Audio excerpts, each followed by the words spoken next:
Hello there, people who have access to the internet and who are currently using it to watch this video. My name is Pun Food, or just Pun if you prefer. And I honestly have no clue what I'm doing per se. Mostly because I lost the original audio for this recording, so now I'm doing the audio recording in post. So as we watch me slowly walk up the hill here, just know I was probably saying something more dramatic and interesting about how there were falling boulders and stuff that we had to fight past and whatnot.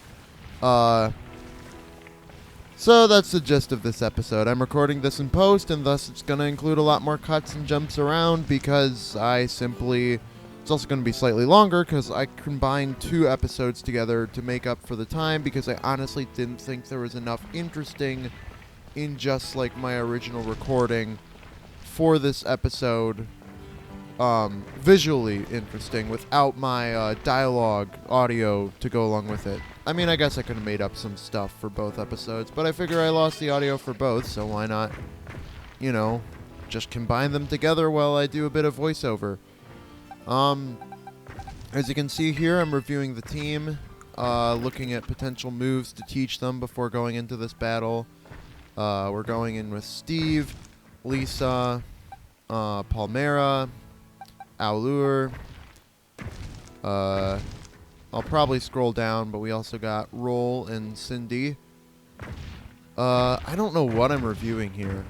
I don't even know why I'm keeping this in the final cut of the video. I guess because I didn't feel like cutting out the team looking at part. But basically I chose a team of Pokemon that at least weren't weak to flying and maybe had type advantage, specifically Steve and Palmera. That's about it, honestly. I hope that past me. Like, this makes more sense when you're debating in present, but since I already know kind of how this turns out, could you speed it up? Why didn't I just make a cut during this part? I have no clue. I already made the final cut, like visually, of this episode, so I'm basically just dubbing over top of it now. Anyway, it looks like we're fine. I'm pointing out how it's actually dropping the rocks from the sky, which is cooler than like if the rocks just spawned. At least they're spawning from a point where the thing actually is. But this might be one of the hardest, like the hardest Titan battle in the game. For reasons that I'll get to in a minute here. But this is Bombardier, the Open Sky Titan. It's a flying type, of course. Bombardier itself is flying dark type. So it makes sense that we brought a rock type because rock's good against flying. I think we're at level cap, which is like 19. Anyway, Steve's going to hit Bombardier with a smackdown. And this thing should go down pretty easily. I'm not a big fan of this guy. Bombardier, that is. Something about the eyes. It just doesn't look like a real creature, It looks fake almost. Almost like a robot being piloted. I don't know if that makes any sense. Anyway, I think that's enough to hit the... Yeah, that was enough to hit the damage threshold. So, it's gonna break apart the rock, like the other Titan did. And at this point, I've fully given up on, reading the descriptions for these Pokemon, or before the objectives on the world map. And I accidentally skipped Arven's first dialogue here. Yeah. So that's the Open Sky Titan. Wait, is this Titan what's been dropping all those boulders? I don't know, Arven. Is it? I mean, they stopped as soon as, I preoccupied it, so yes. I don't know why I sit on this screen. Probably because I had more interesting thoughts to finish up before this. I don't know. But the reason that this Titan battle is so difficult... hold on. I was lucky enough to be able to sneak up here because it had all its attention on you, little bud. Looks like it's trying to power itself up, like with some kind of mystical meal power or something. So we'd better be ready to go all out. Could add a bit more energy in there, whatever. The reason this is the most difficult Titan battle or maybe boss battle up until this point, is mostly because it doesn't give you a chance to heal in between phases. Meaning that if you use your best Pokemon for the job in the previous phase, here you are. I probably could have been like one level higher, honestly, when doing this, but I made it out okay. I don't know what I originally was talking about here. But I'm sitting here for a while, probably deliberating if I should switch or not. And also probably talking a bit more in detail. I guess I could talk a bit about what I think of the flying type in the whole. Flying is honestly one of my least favorite typings, probably bottom 6. Trying to drop rocks on folks is dangerous. Let's give this thing a good taste of defeat. I'm just not...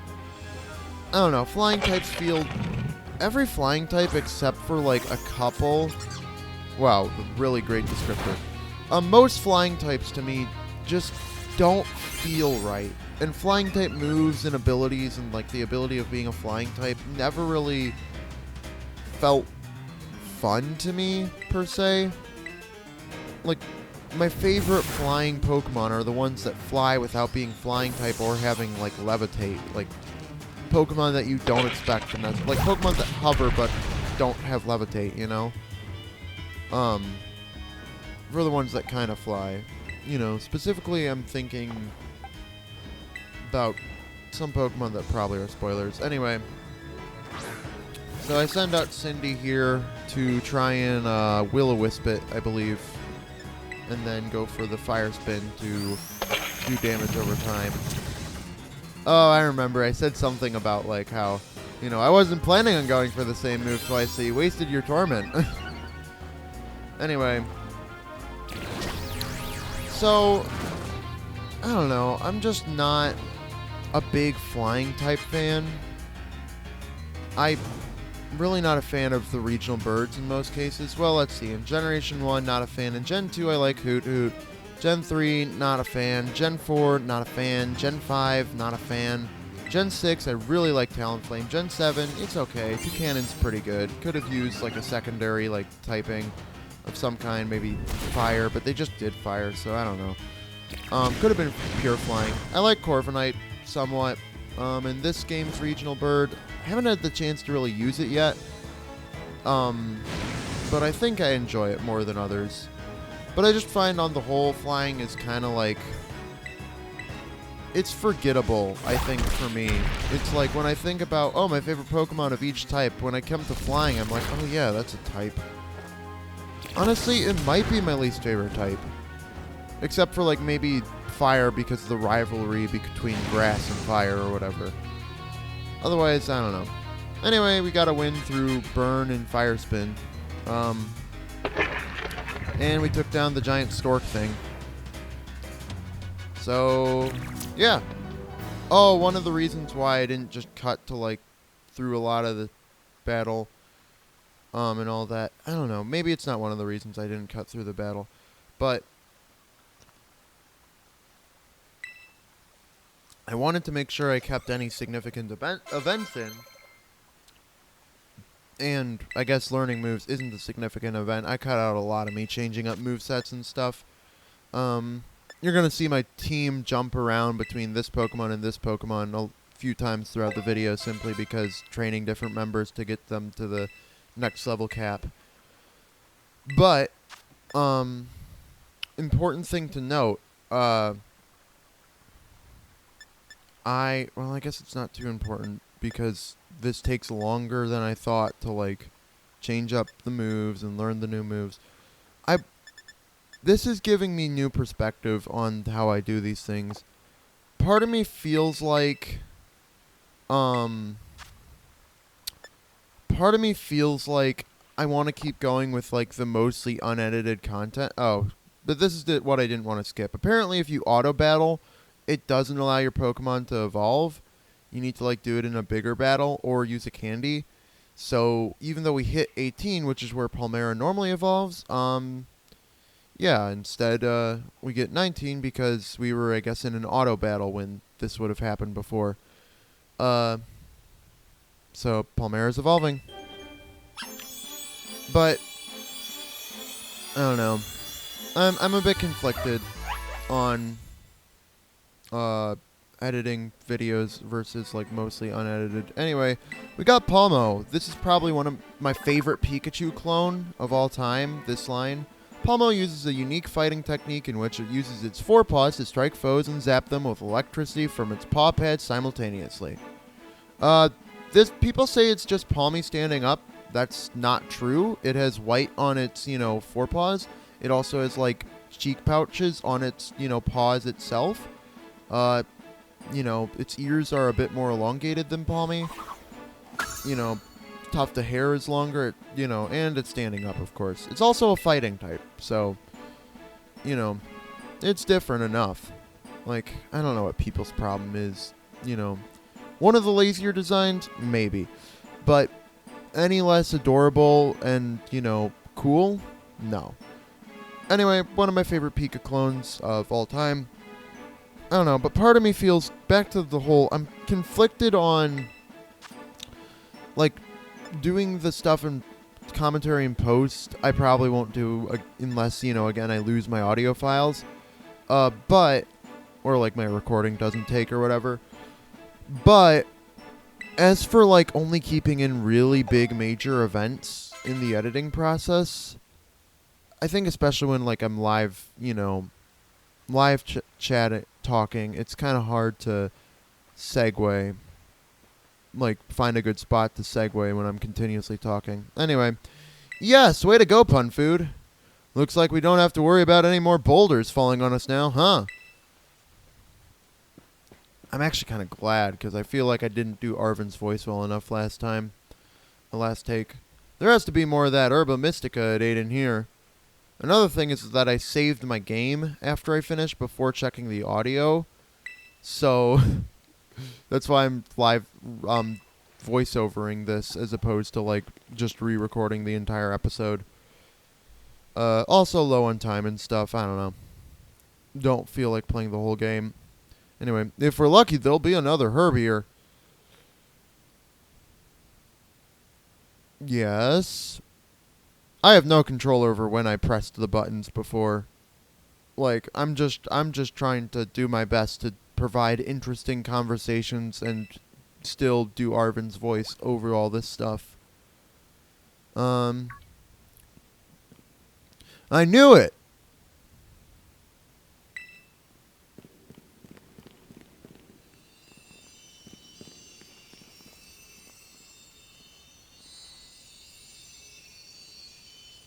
It really is here. This is one of the herbs, make no mistake. I often feel like Arvin's voice is too much like my own. I mean, that makes sense, I guess, Both guys. So. Woohoo, we did it! Thanks, Pun Food. And he's kind of like generic enough for, I don't know. Now then, let's see. What does the book have to say? Bitter Herba Mystica is great for your circulation. It really gets blood flowing. And it warms you right up, nice and toasty, even boosting the immune system. Or so it says. If I can just slip this into a tasty sandwich and get him to eat some. Well, what are we waiting for, Pun Food? It's time to dig in. Let me whip up something for us. Yard Hayahuacha! That wasn't any much better in the original take. Here you go, my special whimsical herb-filled super sandwich. And it comes with a side of Titan Badge, as a token of my gratitude, of course.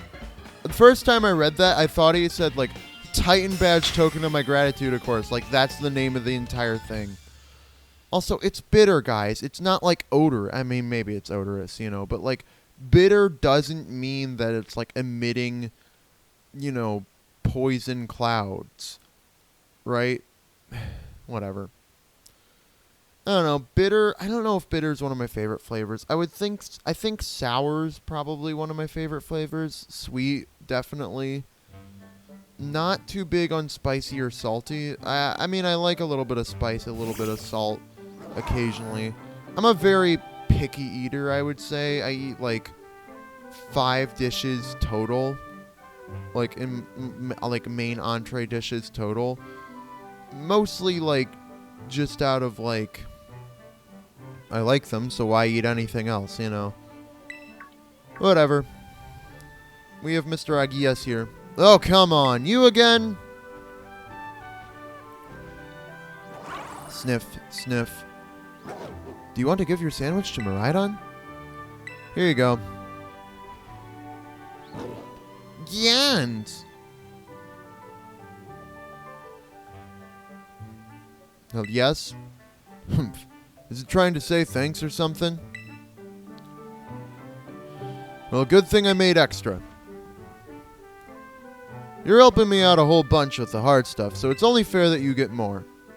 I definitely, absolutely did not make extra so that Miraidon could have a sandwich, okay? Chomp, chomp, snarf, chomp.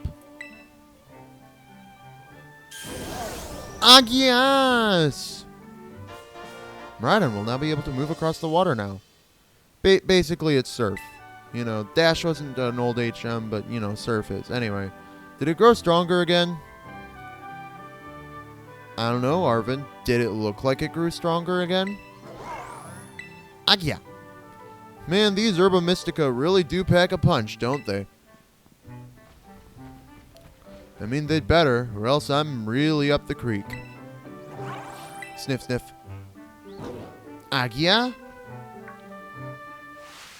Don't you dare touch that! That isn't for you!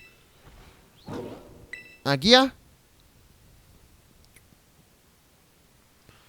Oh, sorry. I shouldn't have shouted like that. I guess I should at least tell you the full story, Pun Food. Come on out, bud. And this is where anyone who thought Arvin was the villain immediately regretted it. This is Mabostif, my partner.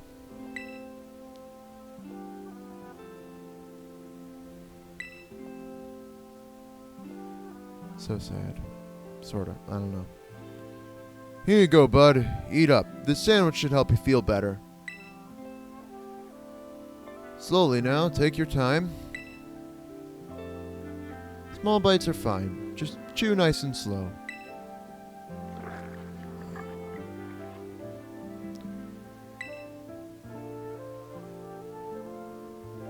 My buddy here was hurt pretty bad a while ago. Real bad, in fact. He never really recovered. Potions and things don't work?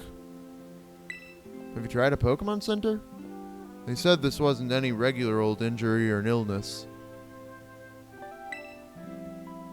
My Bostif here is the only thing in the world I care about. The only thing.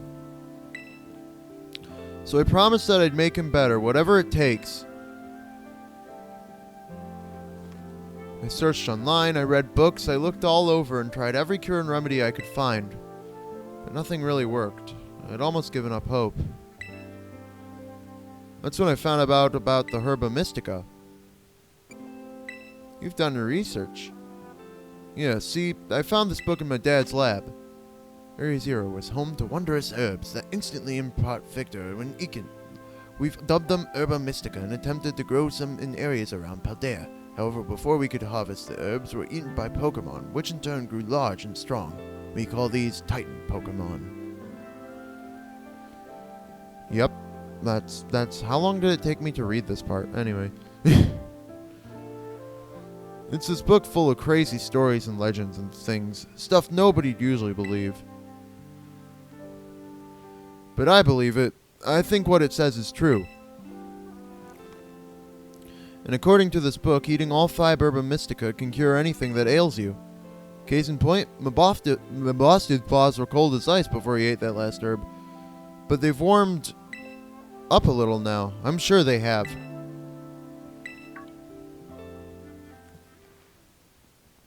Oh, you're done eating, bud?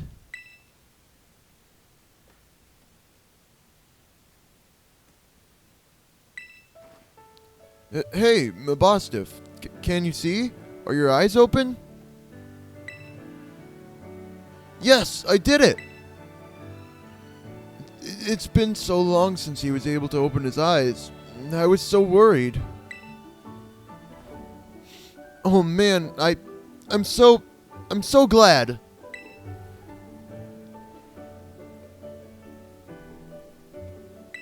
Wine. Oh, look at him. Those fiery orange little eyes. Hard to even tell if they're open or not, but I know the difference. The power of these herbs is amazing. I knew the book wasn't lying. I'm gonna bring Mabostif back to full health, I swear it. Oh, yeah, so that's my story. 3 herbs to go, let's find them together.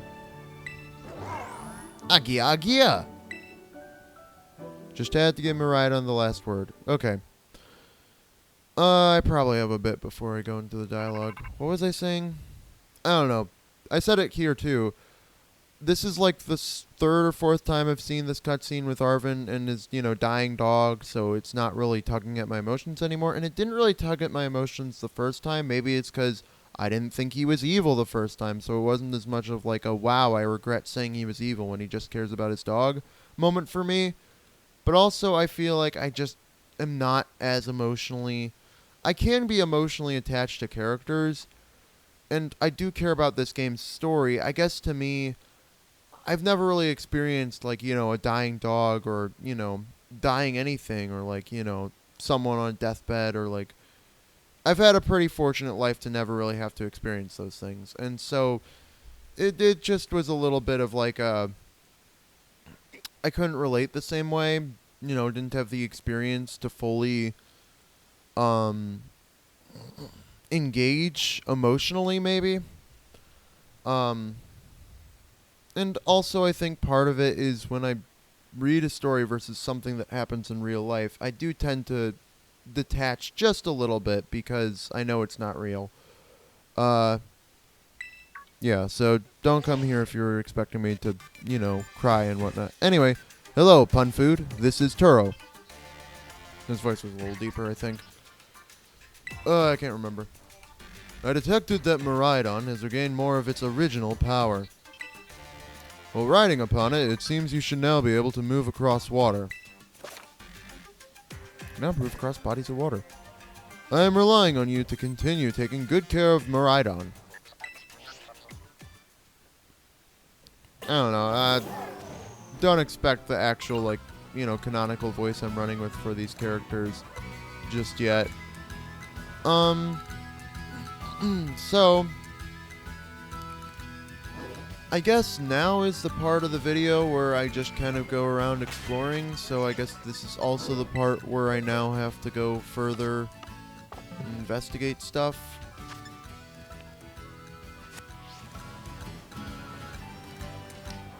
But now we have the ability to effectively surf, Miraidon is the superior ride vehicle, because again, it actually uses its wheels.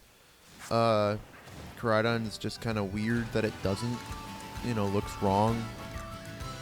Anyway, being able to swim on water doesn't do too much for us right now. It's useful for getting to more stuff later, but honestly, going around on water is only useful if you want to explore the seas off, off the coast of Paldea. And I guess a couple lakes around the map that might have small islands in the middle of them, with stuff, but like, I don't know, it's good to have. It means water can't block you, but it's not really necessary for anything, pretty much. There are ways around basically every body of water in the game, except for one, that you do need to have the ability to swim, or you might be able to get by without swimming by doing some other specific stuff. Anyway, now is, again, like I said, this is the part of the video where I just kind of go around looking for new Pokemon to capture, trying to get levels. But I'm just going to show you, I'm just kind of venturing down this path, and then I do a backwards lag jump, or a bike lag jump, or, so, it's like BLJ, but like I like the idea of calling it like a bike lag jump, or like, especially since we immediately lag can counter the Skiddo. I think I'd take it out. Do I take it out or do I run? I run. Okay, cool. I thought I might have tried to take it out because I had type advantage and, you know, EXP. But I guess I run. It's kind of interesting to watch me play through some of this stuff. I mean, I already, like, made the cuts, but I don't know. I did that yesterday. And now I'm recording the voiceover. Anyway. So that little path can lead down to the secret area. There's probably an easier way off the main road to get up here. But that's how I ended up in this sort of more hidden, ruined, you know, structure area. And that's how I ended up encountering this phalanx. Phalanx is probably one of my favorite, like my favorite. Is it my de facto favorite fighting type of all time? Did I use the term de facto correctly? I don't think I did. I think de facto is like... No, de facto... I should Google that. Anyway, Phalanx is probably my favorite fighting type of all time, if not my favorite fight. One of my... I'm struggling to come up with the correct saying to express that I love Phalanx. They're just a bunch of cute, adorable little guys. Favorite fighting type. I love them a lot. Even though they're found very late in Sword and Shield, I still made room on my team for them when I found them because they're just so cool. Just little guys. And I don't know. There's something about them. They remind me of Kirby. They give me big Kirby enemy vibes. You know. And I really love that. Not much else to say. Their fighting type, pretty cool. They don't evolve, so they have somewhat high stats for this point in the game if you want to use them. I love them a lot. I don't know. I think I really wish that if I wasn't trying to use, like... See, Phalanx is one of those Pokemon where it's like, you're glad that, like, you try to use new Pokemon each generation because, you know, you would use Phalanx every time it was available. Like, that's just how it is. Some people like to say, you know, I hate that they removed all these old Pokemon from the game, you know. Well, that only really affects competitive, and a lot of competitive players seem to enjoy, I don't know, maybe they don't enjoy, but at the very least, for me, like, it can make competitive playing, I don't play competitive, I watch competitive occasionally, but it can make competitive more interesting because it means they're using different strategies because some Pokemon were removed, you know, or aren't in the game, so they can't default to the same overpowered, you know, Pokemon. They have to instead use, you know, some of these newer Pokemon, or like Pokemon that you wouldn't think to use because some got cut, but if Phalanx was in but Phalanx being in the game, I would use it if I didn't, like, just use new Pokemon every playthrough. Anyway, the leader, known as the Brass, uses its extendable horn to issue orders to the others when it's time to change formation. Sweet and simple. Pretty cool. I remember they had a Pokemon, an episode of the Pokemon anime tackled these guys, and it was pretty cute. Anyway... Now you're going to see me make a bunch of cuts as I jump around to the various Pokemon I caught, like this Bronzor. Yeah, like I said, I would probably use Phalanx every time it was available if I wasn't, like, only using new Pokemon as a rule. Bronzor is not one of those cases. Probably one of my favorite Sinnoh Pokemon. I really don't like the Sinnoh Pokedex except for, like, some of the new evolutions to old Pokemon, and even then I don't like using them in Sinnoh. Sinnoh is probably my least favorite region of all of them. Johto probably is worth level scaling and balance and stuff, but at least, like, it's not Sinnoh, so... Whatever, Bronzor was caught pretty easily. Steel Psychic. They are found in ancient tombs. The patterns on their backs are said to be imbued with mysterious power. I would like to know maybe where Bronzor first appeared. I mean, I guess they maybe first appeared in Sinnoh, but, like... I don't know. Well, I remember the original take, I said that if Pokemon answered all the questions, you know, about stuff, then there wouldn't be anything to theorize about, you know. And theorizing about, you know, video games is fun, so... Sure. Anyway, this is Tinkatinka. New Fairy Steel type from Gen 9, and... a Pokemon that I considered putting on the team, but I didn't because I already used it in my original playthrough of this game, and I'm already using some of the same Pokemon from that playthrough twice, but so I figured I should switch it up a bit, including swapping off Tink-a-Tink, you know, from the team in favor of Roll, you know, as our fairy type. Anyway, it's not bad. It evolves to have okay stats. They're half decent. And, you know, kind of lower on the lower end of things, all things considered, nothing crazy. Except it does get a signature move that makes up for some of those lower stats, you know, lower than you'd expect. So that's why, you know, it's pretty good. And Fairy Steel's a good typing, only being weak to ground and fire. Yeah, just ground and fire. Anyway, Metalsmith Pokemon. This Pokemon pounds iron scraps together to make a hammer. It will remake the hammer again and again until it's satisfied with the result. Pretty straightforward. Really like it. You know, as a Pokemon just carrying a hammer. Pretty cool. Next up I encounter this Numel. Gen 3 Pokemon, ground fire type. This is one of your earliest options for a fire type outside of a starter, Fletchling, and Charcadet, I think. Is there any other fire type? I think you can find Litleo. Is Litleo in this game? Yes, I think Litleo's in the base game. We've seen it on screen, I think, over in the East. Anyway, so yeah, this is another early game fire type option, but you've already gotten past a lot of your early game fire type use cases.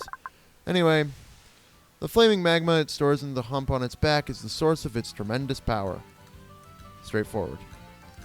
So yeah, if you want an early game fire type, this is an option, but honestly, outside of like random trainer battles, you're basically done. Though the ground typing will be useful for a couple upcoming things, but like fire's kind of past its usefulness until like late game. I want a lovely prize. Let's battle.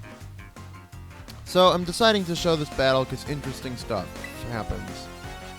I'm not showing other battles really, but they sent out a Dunsparce, which is probably like maybe my favorite Pokemon of all time. For a while I thought my favorite Pokemon might be Roserade or Wigglytuff or Delphox. Well, maybe not Delphox, but like Braixen or Fennekin. No, I count things as like an entire line. Roserade or Wigglytuff or Delphox. Meowscarada even is, you know, probably one of my favorite Pokemon. Florigato, Sprigatito. Great, I spoiled the final evolution. Anyway. But I've recently grown really fond of Dunsparce. I've always been fond of normal types. But Dunsparce lately I've just taken the time. I think this is one of the first times it's been more prominently shown off in 3D. So I've really taken a shine to Dunsparce lately. Normal type, one of my favorite types, top 3 with like grass, and I think the other one is dragon according to like the Pokemon Picker, you know, website or whatever. Anyway, but Dunsparce has really grown on me, you know. I think especially after I used it in a Heart Gold playthrough, I'm like, wow, this thing is cool. Dunsparce carried me with rollout through the Lance fight in Pokemon Heart Gold. You know, I had to reset a couple times, but like, it carried me through that fight. It was great. Anyway, you know what else is great? When Pokemon evolve. So yeah. Here is Spine evolving, and Wooper is also from Johto, except this one's from Paldea, so instead of evolving into Quagsire, it evolves into Clodsire. And the reason why I named it Spine instead of like Skull and Crossbones or something is because it's a spiny fish Pokemon. It lives at the bottom of ponds and swamps. It will carry Wooper on its back and ferry them across water from one shore to the other. It does get the ability Water Absorb, but like it's still technically weak to water without it, so I guess you can live in the water even if you're weak to water, whatever. So, yeah, I think Clodsire is alright. It does, in my opinion, fall off late game. Its stats are just not the best. And like once you get past the opponents that has good, coverage and stuff for, it's kind of eh. It's gonna be useful coming up, but then it's probably gonna sit on the bench for. It's gonna be useful for like the next 2 battles, and then it's gonna sit on the bench for like a while, kinda. Unfortunate, but yeah, and it does kind of fall off a bit late game, in my opinion. Anyway, here we are, Pokemon Center. This is when I battled every trainer I needed to get the prize for the thing. You need 9, and they give you the Clear Amulet, which prevents your stats from being lowered. Pretty great item. You can give this to like any Pokemon and it'll do magic. I know it carried me at one point in one of my playthroughs, like against an opponent that would try to lower your stats like a ton. So, great item. And also, welcome to a Terra Raid battle. This is the first time I'm showing it off. And of course, the first time I'm showing it off had to be the one where my audio got cut. I'm not doing online because I don't have online for this account. But, I'm showing off a Terra Raid battle. This is a 1-star, so it goes down pretty quickly to just a single seed bomb because it's weak to grass. But basically, you and 3 other trainers team up together and you all attack one Pokemon that usually has slightly buffed health, at least, and maybe stats. And you just all attack it until it dies. There's a timer. Don't let the timer run out. If you successfully defeat it, then you can catch it in whatever Pokeball you like, and you get various rewards for defeating it. Pretty straightforward. Good way to grind. I might honestly probably grind a little bit here too because they give EV boosting items. So granted, while I may not be getting the actual like EVs that I need in leveling up, they do give like feathers which count as items, and they also give materials and sometimes Terra Shards when you get to the higher star ranking things. Anyway, we're back at the Pokemon Center. So that's just showing off what all I did in that recording session where I lost my audio for. Made some cuts along the way, but yeah. Hopefully next time I don't lose my audio for my recording, and the process goes a lot smoother. So yeah, that's hopefully next time. But for now, my name has been, and will be tomorrow, and the day after that, and the day after that, and the day after that, and the day after that, and the day after that, and the day after that. And it always will be Pun Food.